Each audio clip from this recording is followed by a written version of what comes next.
আগামী ২৮ মে ভারত জুড়ে উদযাপিত হবে পবিত্র ঈদ উল আজহা। তবে এই ঈদে পশু কোরবানি নিয়ে কঠোর বিধিনিষেধ জারি করেছে পশ্চিমবঙ্গের বিজেপি সরকার। এই বিধিনিষেধকে এবার বৃদ্ধাঙ্গুলি দেখিয়েছেন আমজনতা উন্নয়ন পার্টির প্রধান হুমায়ুন কবির। সেই সঙ্গে মুখ্যমন্ত্রী শুভেন্দু অধিকারীকে পশু কোরবানি নিয়ে হুমকি দিয়েছেন হুমায়ুন। বিস্তারিত জানাচ্ছেন শেখ ফরিদ। शुभेंदु अधिकारी को मैं डायरेक्ट बोल रहा है, ये आग लिए खेलने नहीं चाहिए।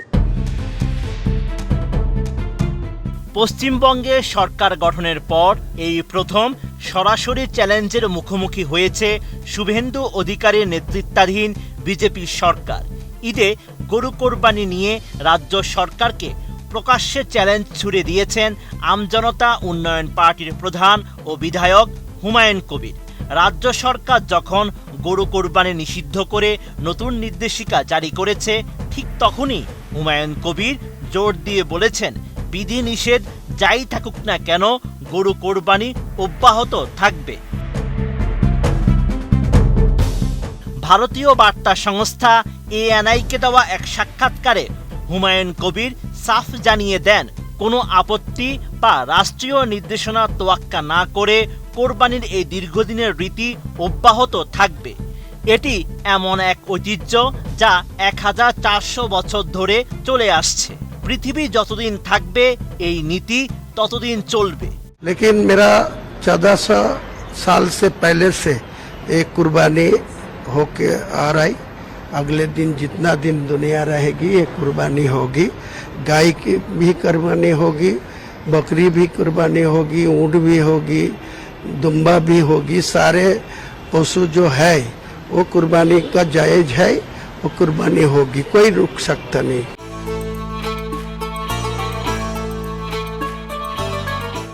এই সময় শুভেন্দু অধিকারীকে সরাসরি হুমকি দেন হুমায়ুন, বলেন আগুন নিয়ে খেলবেন না। शुभेंदु अधिकारी को मैं डायरेक्ट बोल रहा है, ये आग लिए खेलने नहीं चाहिए। ये आग के लिए खेलेगी तो वो कुर्बानी कोई बंद करेगी तो उनका ही खराब होगी। আমজনতা উন্নয়ন পার্টির বিধায়ক জোর দিয়ে আরো বলেন, শুভেন্দু সরকার গরুর মাংস খাওয়ার উপর নিয়ম আরোপের অধিকার থাকতে পারে, কিন্তু হাজার বছরের ধর্মীয় আচারে হস্তক্ষেপ করা উচিত নয়। গরু কোরবানি নিয়ে মুসলিমরা কোনো আপত্তি গ্রহণ করবে না। कोई मुसलमान को गाय खाने के मना करे तो गवर्नमेंट ऑफ वेस्ट बंगाल का जियो करके वो मना कर दीजिए, लेकिन कुर्बानी तो होगा ही। कुर्बानी कोई मना करेगा वो भी नहीं सुनेगा। অন্যদিকে এই বিধিনিষেধকে চ্যালেঞ্জ করে কলকাতা হাইকোর্টে দ্বারস্থ হয়েছেন তৃণমূল কংগ্রেসের বিধায়ক আখতারুজ্জামান।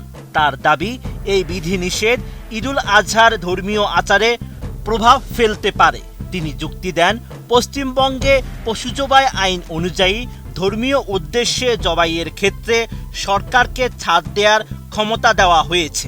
এছাড়া অনেক পরিবারের জন্য বড় পশু কোরবানি করা অর্থনৈতিকভাবে বেশি সাশ্রয়ী। তবে আদালত এই যুক্তিতে প্রজ্ঞাপন স্থগিত করতে রাজি হননি। আইন অনুযায়ী রাজ্য সরকার বিশেষ পরিস্থিতিতে ধর্মীয় প্রয়োজনে পশু জবাইয়ের অনুমতি দিতে পারে। তবে আদালতের বর্তমান সিদ্ধান্তের ফলে আসন্ন কোরবানির ঈদে রাজ্যে এই বিধিনিষেধ বহাল থাকছে। আদালত প্রশাসনকে নির্দেশ দিয়েছেন যেন তারা আইন প্রয়োগের সময় কোনো ধরনের বিশৃঙ্খলা না ঘটে সেদিকে খেয়াল রাখে এবং প্রয়োজনীয় প্রশাসনিক ব্যবস্থা বজায় রাখে। Sheikh Farid, ATN news.